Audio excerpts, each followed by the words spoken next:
जय हिंद, वंदे मातरम। आज का आपका क्लास होने वाला है बिहार पुलिस मद्य निषेध का।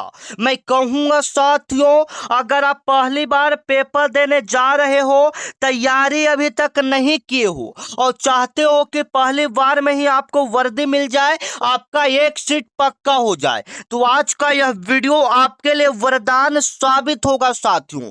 इस वीडियो में आपको वही सवाल बताएंगे जो सीधे आपके पेपर में हुबहू एक एक प्रश्न आपको देखने को मिलेगा।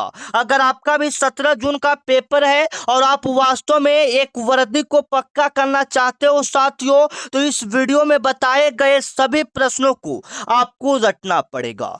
तो आज का आपका पहला प्रश्न है साथियों, बक्सर का युद्ध कब हुआ था? आपके पेपर में सवाल बनेगा, बक्सर का युद्ध कब लड़ा गया था? आप याद रखोगे। आप याद रखोगे साथियों, 1764 में आपका बक्सर का युद्ध लड़ा गया था। आप याद रखना, आपके पेपर में यह सवाल बनेगा।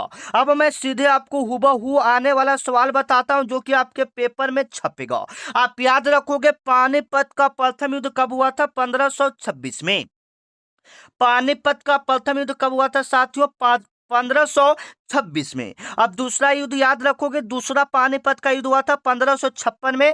तीसरा आपका हुआ था 1761 में। इसमें सबसे ज्यादा जो सवाल बनेगा साथियों, 1526 से बनेगा और 1761 से बनेगा। मेरे कहने का मतलब है साथियों, आपके पेपर में सीधा सवाल क्या बनाएगा, पानीपत का प्रथम युद्ध कब हुआ था? 1526 में।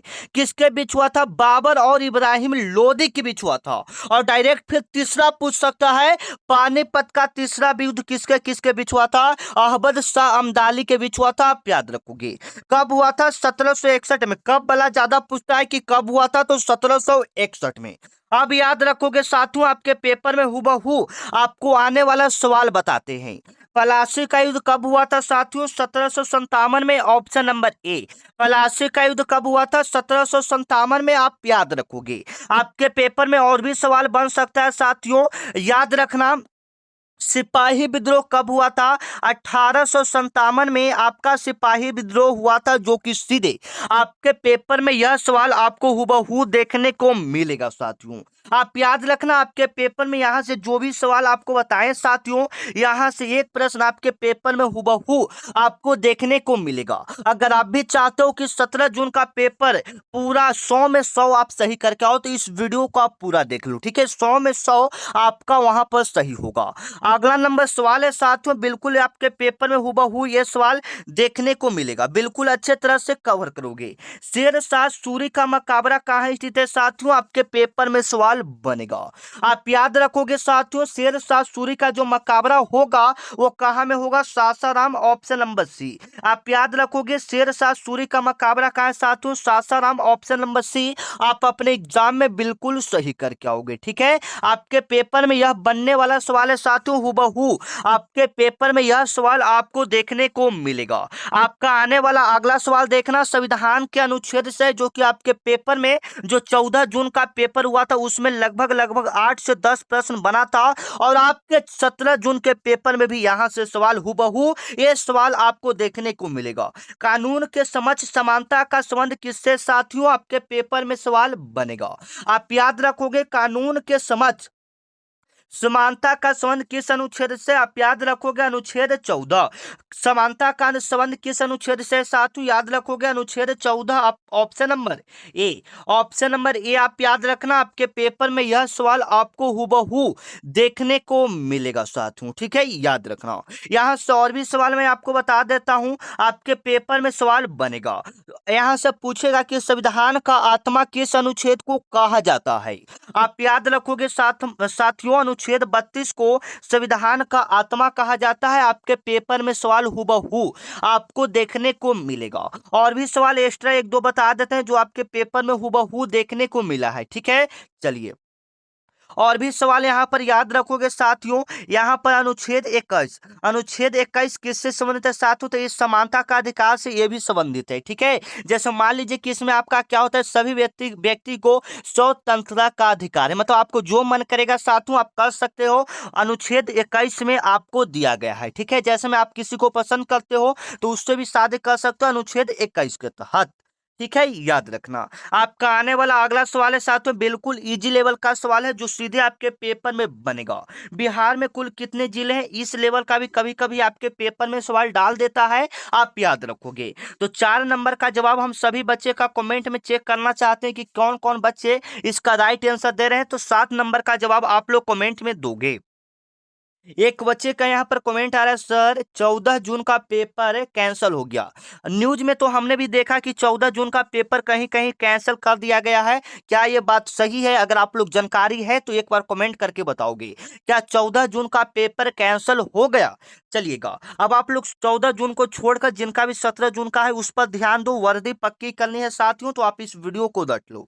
महात्मा गांधी जी सेतु किस नदी पर है? आपके पेपर में सवाल बनेगा। महात्मा गांधी सेतु पुल किस नदी पर है साथियों? आप याद रखिएगा, आप याद रखोगे गंगा नदी पर। ऑप्शन नंबर डी आपके पेपर में यह सवाल आपको हुबहू देखने को मिलेगा साथियों, ठीक है, याद रखना।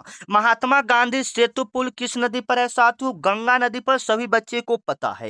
बिहार में गंगा नदी की लंबाई आपके पेपर में बनेगा तो याद रखना 545 किलोमीटर। कितना है साथियों? 545 किलोमीटर, आप याद रखना। आपके पेपर में यह सवाल आपको हुबहू देखने को मिलेगा साथियों, ठीक है, याद रखना।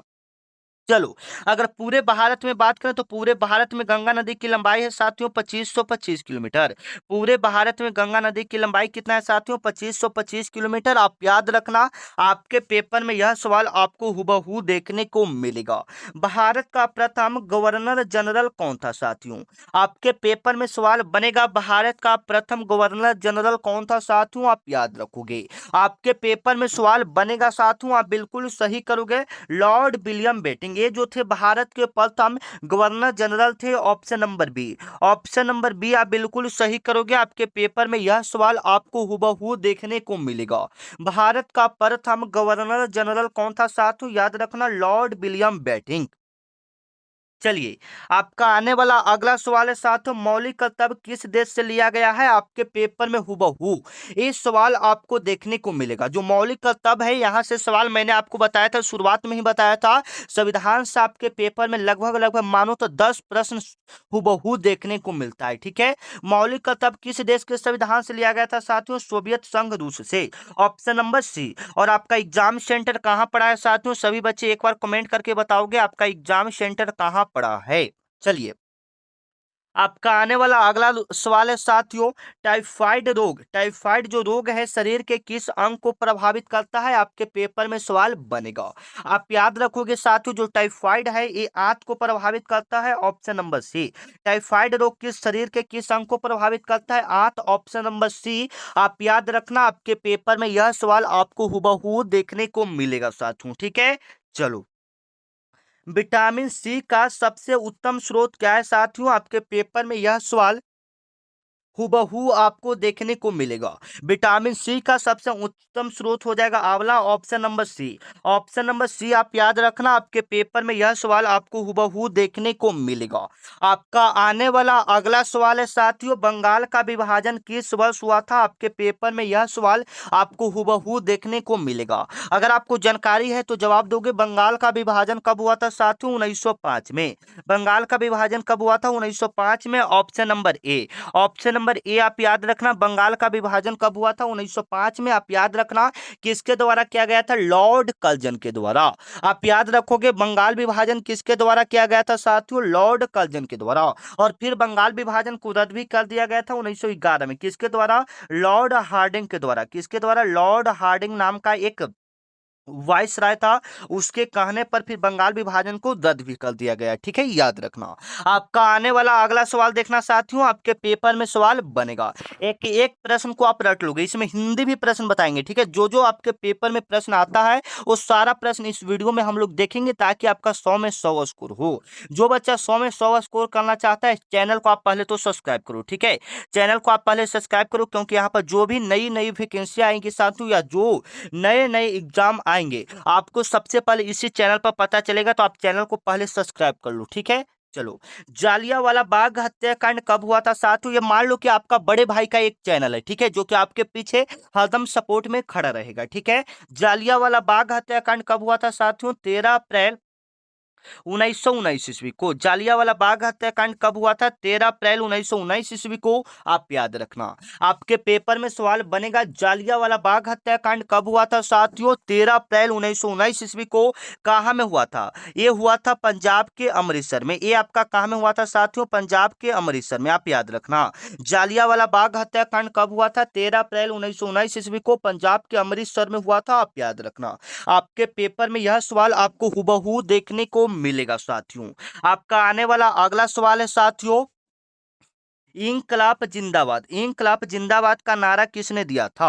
आपके पेपर में यह सवाल हुबहू आपको देखने को मिलेगा साथियों, ठीक है। इंकलाब जिंदाबाद का नारा किसने दिया था? Bhagat Singh. Option number B. इंकलाब जिंदाबाद का नारा किसने दिया था साथियों? भगत सिंह। आप याद रखना, आपके पेपर में यह सवाल आपको हुबहू देखने को मिलेगा साथियों।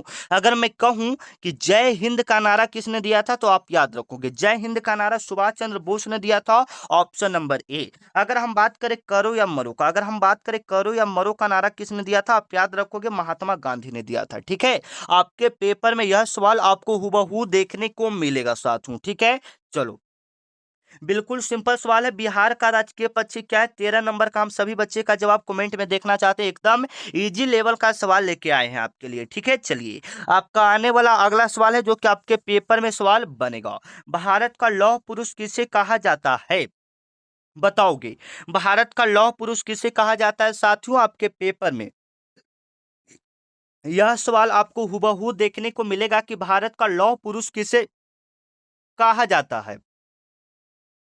आप याद रखोगे साथियों, सरदार वल्लभ भाई पटेल को लौह पुरुष के नाम से जाना जाता है। Option number B. लौह पुरुष के नाम से किन्हें जाना जाता है? सरदार वल्लभ भाई पटेल को। आप याद रखना, आपका आने वाला अगला सवाल देखना, आपके पेपर में सवाल बनेगा। विश्व का सबसे बड़ा महाद्वीप कौन सा है साथियों? बिल्कुल आप सही करोगे, विश्व का सबसे बड़ा महाद्वीप आपका कौन सा हो जाएगा? कौन सा महाद्वीप में आप लोग रहते हो? एशिया महाद्वीप। Option number B. Option number B आप बिल्कुल सही करोगे साथियों। आपके पेपर में यह सवाल आपको हुबहू देखने को मिलेगा। और सबसे छोटा महाद्वीप कौन सा हो जाएगा साथियों? याद रखना, सबसे छोटा महाद्वीप आपका ऑस्ट्रेलिया हो जाएगा। याद रखना, सबसे छोटा महाद्वीप कौन सा हो जाएगा? ऑस्ट्रेलिया हो जाएगा, ठीक है। चलिए, आपका आने वाला 16 नंबर सवाल है साथियों। आपके पेपर में यह सवाल आपको हुबहू देखने को मिलेगा। प्रकाश संश्लेषण की क्रिया कहाँ होती है? आप बताओगे साथियों, प्रकाश संश्लेषण की क्रिया कहाँ होती है? आप याद रखोगे, जड़ में कभी नहीं प्रकाश संश्लेषण होगा, तना में कभी नहीं होगा, फूल में कभी नहीं होगा, पत्ती में। ऑप्शन नंबर सी। प्रकाश संश्लेषण की क्रिया कहाँ होती है साथियों? पत्ती में। Option number C. आप याद रखना, आपके पेपर में यह सवाल आपको हुबहू देखने को मिलेगा साथियों, ठीक है। चलो, आपका आने वाला अगला सवाल है साथियों, अर्थशास्त्र पुस्तक किसने लिखा था? आपके पेपर में सवाल बनेगा साथियों, अर्थशास्त्र पुस्तक किसने लिखा था साथियों? आप याद रखोगे, अर्थशास्त्र जो पुस्तक है कौटिल्य के द्वारा लिखा गया था। ऑप्शन नंबर ए। अर्थशास्त्र पुस्तक किसके द्वारा लिखा गया था? कौटिल्य के द्वारा। Option number A. आप याद रखना, आपके पेपर में यह सवाल आपको हुबहू देखने को मिलेगा साथियों, ठीक है। चलो, आपका आने वाला अगला सवाल है साथियों, आप देखना एकदम इंपॉर्टेंट लेवल का सवाल है। राष्ट्रपति अपना इस्तीफा किसे देता है साथियों? आप याद रखना, राष्ट्रपति अपना इस्तीफा किसे देता है साथियों? आप याद रखना, आपके पेपर में यह सवाल हुबहू आपको देखने को मिलेगा। आप याद रखोगे, जब भी राष्ट्रपति को इस्तीफा देना रहेगा साथियों, वो उपराष्ट्रपति वाइस प्रेसिडेंट को देगा। Option number B. Option number B आप बिल्कुल सही करोगे। आपके पेपर में यह सवाल आपको हुबहू देखने को मिलेगा। आपका आने वाला अगला सवाल है साथियों, देखना, भारत में जीएसटी, भारत में जीएसटी कब लागू हुआ था? जीएसटी कहने का मतलब good and service tax. GST का पूरा नाम होता है गुड एंड सर्विस टैक्स। इसको हिंदी में वस्तु एवं सेवा कर कहते हैं। इसको हिंदी में क्या कहते हैं साथियों? वस्तु एवं सेवा कर। वस्तु एवं सेवा कर, याद रखना, वस्तु एवं सेवा कर। आपके पेपर में सवाल बनेगा। आप याद रखोगे, 1 जुलाई 2017 ईस्वी को यह लागू किया गया था। यह कब लागू किया गया था? 1 जुलाई 2017 ईस्वी को यह लागू किया गया था। आप याद रखना, आपके पेपर में यह सवाल आपको हुबहू देखने को मिलेगा साथियों, ठीक है। चलो, आपका आने वाला अगला सवाल है साथियों, राज्यसभा सदस्यों का कार्यकाल कितने वर्षों का होता है? आपके पेपर में सवाल बनेगा साथियों, ठीक है। राज्यसभा का जो सदस्य होता है उसका कार्यकाल कितने वर्षों का होता है? राज्यसभा का सदस्य जो है उसका कार्यकाल कितने वर्षों का होता है, आप याद रखोगे, ठीक है। आप याद रखोगे साथियों, 6 वर्षों का होता है। कितने वर्षों का होता है? 6 वर्षों का। अगर यही लोकसभा का पूछता है साथियों तो ये 5 वर्षों का होता है। आप लोग जवाब देते चलोगे, आपके पेपर में हुबहू ये सारे सवाल आपको देखने को मिलेगा साथियों, ठीक है ना। चलो, अगर यहाँ से और भी सवाल बनेगा कि अगर आपको लोकसभा या राज्यसभा का सदस्य बनना है तो आपका उम्र कितना होना चाहिए? आपका उम्र होना चाहिए 25 वर्ष। आपको अगर अगर आपको राष्ट्रपति बनना है या राज्यपाल बनना है तब आपका उम्र 35 वर्ष होना चाहिए। आपके पेपर में कभी कभी डाल देता है, याद रखना। राष्ट्रपति बनने के लिए न्यूनतम आयु 35 ईयर्स होना चाहिए, ठीक है साथियों। चलो, आपका आने वाला अगला सवाल है, किस विटामिन की कमी से रतौंधी होता है? बताओगे किस विटामिन की कमी से आपका रतौंधी होता है साथियों? आप बिल्कुल सही करोगे। विटामिन ए की कमी से आपका क्या होता है? रतौंधी होता है। Option number A. Option number A आप याद रखना, किस विटामिन की कमी से आपको रतौंधी होगा? ए। विटामिन बी की कमी से आपको बेरी बेरी, विटामिन सी की कमी से स्कर्वी, विटामिन डी की कमी से आपका क्या होगा? रिकेटस होगा। आप याद रखना। और ये सवाल ये भी पूछा जाता है कि विटामिन डी किससे प्राप्त किया जाता है? तो सूर्य की रोशनी से। विटामिन डी किससे प्राप्त किया जाता है? सूर्य की रोशनी से। आप याद रखना, आपके पेपर में यह सवाल आपको हुबहू देखने को मिलेगा, ठीक है साथियों। चलो, मनुष्य शरीर में हड्डियों का कुल संख्या कितना है? मानव शरीर में हड्डियों की कुल संख्या की बात करेंगे तो आप सभी को पता है 206 रहता है, ठीक है, याद रखना। आपका आने वाला अगला सवाल है साथियों, पटना हाई कोर्ट, पटना उच्च न्यायालय जो है उसका स्थापना कब हुआ था? आपके पेपर में सवाल बनेगा। आप याद रखोगे साथियों, जो भी पटना उच्च न्यायालय हाई कोर्ट है उसका स्थापना जो हुआ था साथियों 1916 में। पटना उच्च न्यायालय का स्थापना कब हुआ था? 1916 में। आप याद रखना, आपके पेपर में यह सवाल आपको हुबहू देखने को मिलेगा। 1920 में आपका क्या हुआ था साथियों? याद रखेंगे, असहयोग आंदोलन। असहयोग आंदोलन, ठीक है। चलिए, आपका आने वाला अगला सवाल है साथियों, सौर मंडल का सबसे बड़ा ग्रह कौन सा है? सौर मंडल का सबसे बड़ा ग्रह कौन सा है साथियों? आप याद रखोगे, बताओगे, साथ में बताओगे भी। पृथ्वी होगा? नहीं होगा। मंगल होगा? नहीं होगा। शनि होगा? नहीं होगा। बृहस्पति सौर मंडल का सबसे बड़ा ग्रह है। पृथ्वी को नीला ग्रह कहा जाता है, मंगल को लाल ग्रह या गुलाबी ग्रह के नाम से जाना जाता है। ऐसा कौन सा है ग्रह जिसके चारों ओर वलय पाया जाता है? तो शनि ग्रह, ठीक है। आप याद रखना, आपके पेपर में यह सवाल आपको हुबहू देखने को मिलेगा, ठीक है साथियों। चलो, गोदान के लेखक कौन है? आपके पेपर में सवाल बनेगा, ठीक है। गोदान के लेखक कौन है साथियों? आप याद रखोगे। गोदान के लेखक आप क्या हो जाएंगे साथियों? आप याद रखना, गोदान के लेखक आपका मुंशी प्रेमचंद्र हो जाएंगे, जो कि आपके पेपर में बनेगा। ऑप्शन नंबर ए, गोदान के लेखक कौन हो जाएंगे? Munshi Premchandra. Option number A आप याद रखना, आपके पेपर में यह सवाल आपको हुबहू देखने को मिलेगा साथियों, ठीक है। चलो, आपका आने वाला अगला सवाल है, बिहार की पहली महिला मुख्यमंत्री कौन थी साथियों? आपके पेपर में सवाल बनेगा, ठीक है।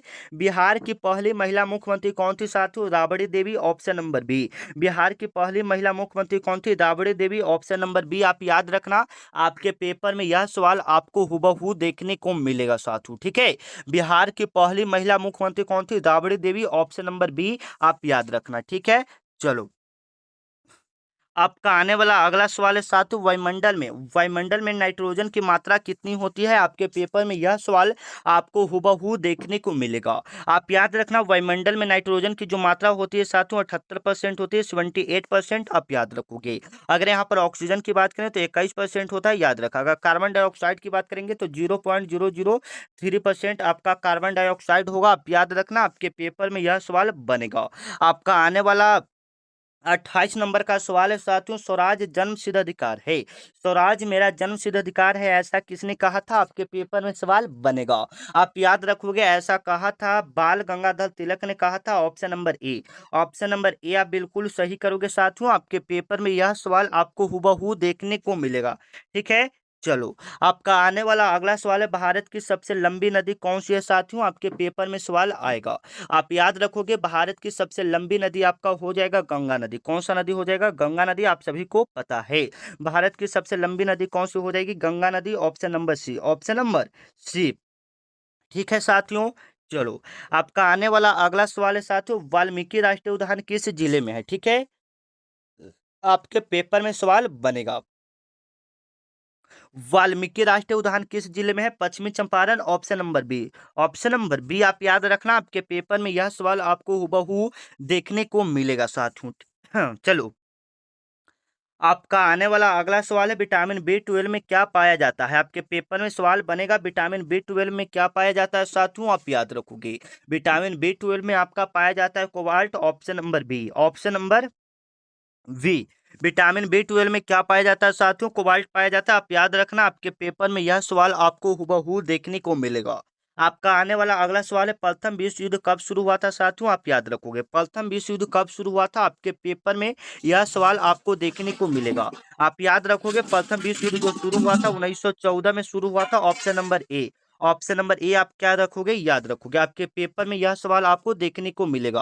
अगर ये पूछेंगे कि कब से कब तक चला था, तो 1914 से 1918 ईस्वी तक चला था, याद रखना। अगर द्वितीय विश्व युद्ध की बात करें तो 1939 में हुआ था, जो कि 1945 तक चला था। कब तक चला था? 1945 तक चला था, याद रखना। आपके पेपर में सवाल बनेगा। आपका आने वाला अगला सवाल है साथियों, भारत की प्रथम महिला राज्यपाल कौन थी? आपके पेपर में यह सवाल देखने को मिल सकता है साथियों, भारत की प्रथम महिला राज्यपाल कौन थी? आप सभी को पता होना चाहिए भारत की प्रथम महिला राज्यपाल कौन थी, ठीक है।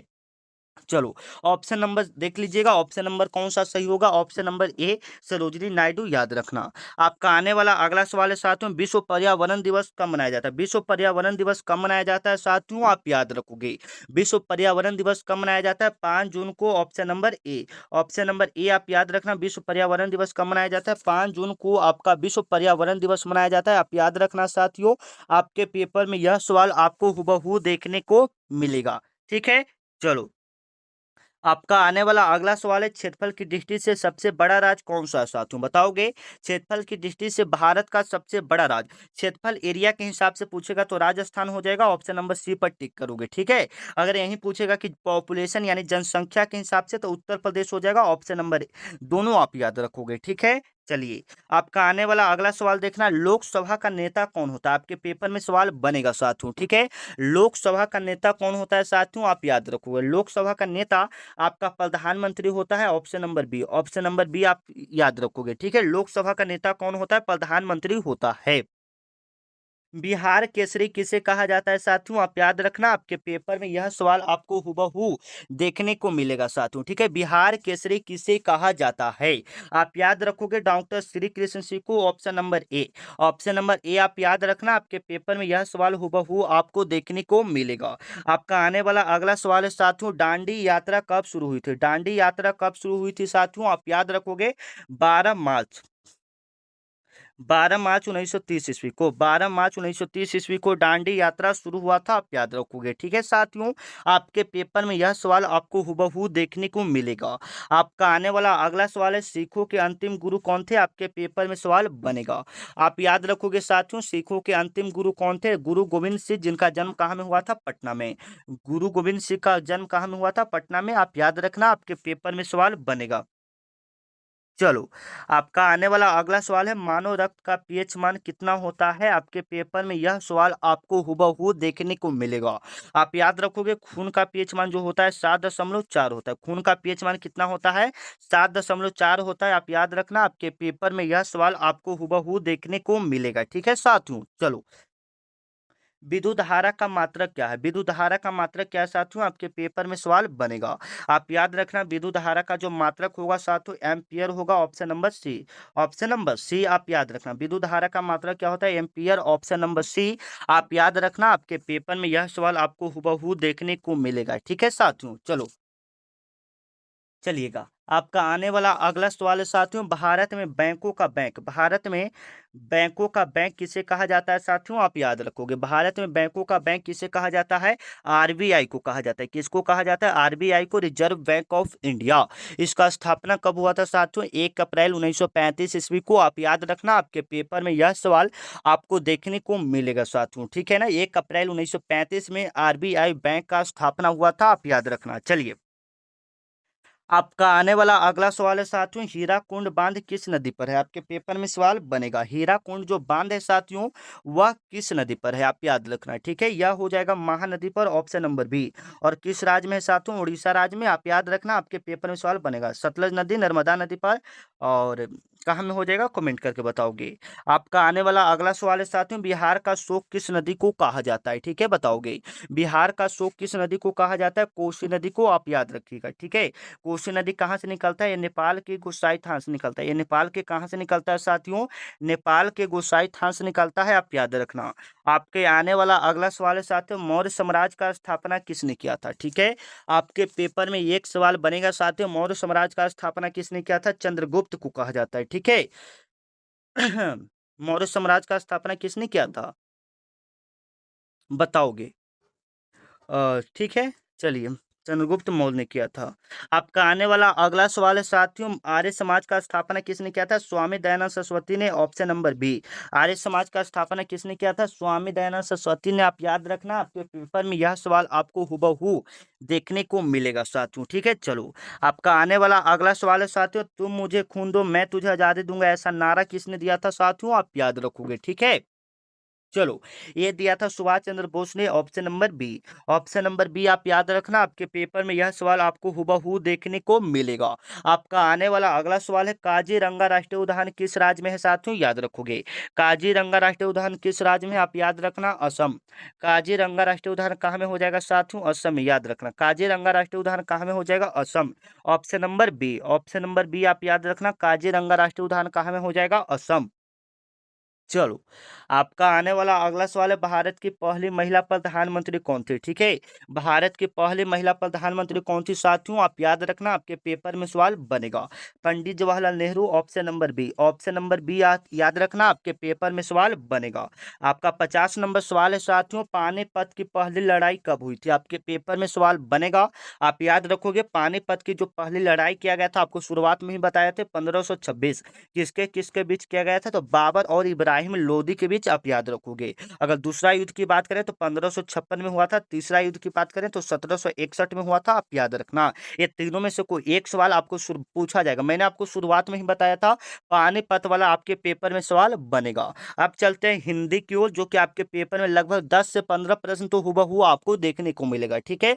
आकाश का पर्यायवाची शब्द कौन सा होगा, आकाश को और हम लोग क्या बोल सकते हैं, आपके पेपर में सवाल आएगा, आप याद रखोगे साथियों। आकाश को और हम लोग क्या बोल सकते हैं, आप याद रखना, पावक नहीं बोलेंगे, पावक तो नहीं बोलेंगे, अनिल नहीं बोलेंगे, अनल नहीं बोलेंगे, क्या बोलेंगे, व्योम बोलेंगे। Option number B, option number B आप अपने एग्जाम में बिल्कुल सही करके आओगे। आपका आने वाला अगला सवाल है, देखना, सज्जन का सही संधि विच्छेद, संधि विच्छेद से आपके पेपर में यह सवाल आपको हुबहू देखने को मिलेगा, ठीक है, याद रखना। तो यहाँ पर अगर हम सज्जन का संधि विच्छेद करें तो सत प्लस में जन, option number A. Option number A आप अपने एग्जाम में बिल्कुल सही करके आओगे। आपका आने वाला अगला सवाल है साथियों, उपकार शब्द का विलोम शब्द क्या होगा, विलोम से भी आपके पेपर में सवाल बनता है। उपकार का उल्टा करेंगे तो क्या हो जाएगा, उपकार। उपकार का उल्टा आप ही लोग बताओ, अपकार हो जाएगा, option number B. Option number कौन सा सही करोगे, ऑप्शन नंबर बी आप बिल्कुल सही करोगे, आपके पेपर में यह सवाल आपको देखने को मिलेगा। आपका आने वाला अगला सवाल देखना, मोस्ट इंपोर्टेंट क्वेश्चन है, घी के दिए जलाना। घी के दिए जलाना मुहावरे का अर्थ क्या होगा साथियों, बताओगे। घी के दिए जलाना यानी बहुत दुखी होना तो नहीं हो सकता, धन्यवान होना तो नहीं हो सकता, डर जाना तो नहीं हो सकता है, कौन सा होगा, खुशियां मनाना। ऑप्शन नंबर बी बिल्कुल करेक्टेड होगा, आप याद रखना। आपका आने वाला अगला सवाल देखना, अन्वेषण।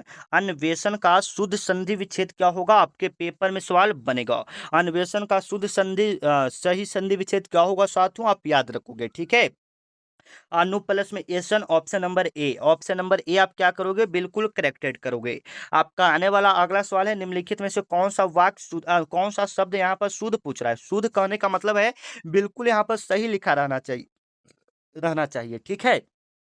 देखोगे, ए वाला कवित्री तो आपका बिल्कुल गलत है, ए वाला कवित्री बिल्कुल गलत है, ए वाला कवित्री बिल्कुल गलत है, ए वाला देखिए, ऑप्शन नंबर ए वाला देखिए, कवित्री आपका बिल्कुल ए वाला सही लिखा हुआ है। ए वाला आप अपने एग्जाम में बिल्कुल सही करके आओगे, ऑप्शन नंबर ए। आपका आने वाला अगला सवाल देखना साथियों, आपके पेपर में यही सवाल देखने को मिलेगा, ठीक है। चलिए, आपका आने वाला अगला सवाल देख सकते हो, कमल का पर्यायवाची शब्द कौन सा नहीं है। आपको बताना है कमल का पर्यायवाची शब्द यहाँ पर कौन सा नहीं होगा। कमल को और हम क्या नहीं बोल सकते, ये आपके पेपर में सवाल बोल रहा है। कमल को आपको पता है कि हम लोग पंकज बोलते हैं, सरोज बोलते हैं, जलद बोलते हैं, लेकिन नीरज उसको नहीं बोलते हैं। ठीक है, नीरज उसको नहीं बोलते हैं, आप याद रखोगे। आपके पेपर में यह सवाल आपको हुबहू देखने को मिलेगा। जिसका कोई शत्रु न हो उसके लिए एक शब्द में क्या होगा साथियों? आपके पेपर में सवाल आएगा, जिसका कोई शत्रु न हो उसके लिए एक शब्द में क्या होगा? जात शत्रु। Option number A, option number ए चलोगे। अमृत का उल्टा शब्द बताओगे। अमृत का उल्टा शब्द क्या होगा साथियों? आपके पेपर में सवाल डालेगा। अमृत का तो उल्टा सुधा नहीं हो सकता, मधुर नहीं हो सकता, पीयूष नहीं हो सकता, विष हो सकता है। ऑप्शन नंबर बी, अमृत का उल्टा क्या हो जाएगा? विष। ऑप्शन नंबर बी आप याद रखना, आपके पेपर में सवाल बनेगा। आज का आखिरी सवाल है साथियों जो कि आपके पेपर में देखने को मिलेगा, वो भी समास से। आप याद रखोगे यथाशक्ति में कौन सा समास है साथियों? आप याद रखोगे यथाशक्ति। तो यथा, यथा जिसमें लगा रहता है वो अभिभाव समास होता है। ऑप्शन नंबर सी, यथा जिसमें लगा रहता है वो कौन सा समास होता है साथियों? अभिभाव समास होता है, आप याद रखना। और एक सवाल लास्ट में, एक सवाल और भी बचा है, नीलकमल। नीलकमल कौन सा समास है साथियों? इसके कर्म को धारण किए हुए, कि जो कमल है कैसा है? नील के समान है, तो एक कर्म धारे समास हो जाएगा। Option number B. चलिए मिलते हैं नेक्स्ट वीडियो में, तब तक के लिए जय हिंद, वंदे मातरम। अगर और भी नई वैकेंसी के बारे में जानना चाहते हो आप इस चैनल को सब्सक्राइब कर लो। ठीक है, मिलते हैं नेक्स्ट वीडियो में, तब तक के लिए जय हिंद, वंदे मातरम।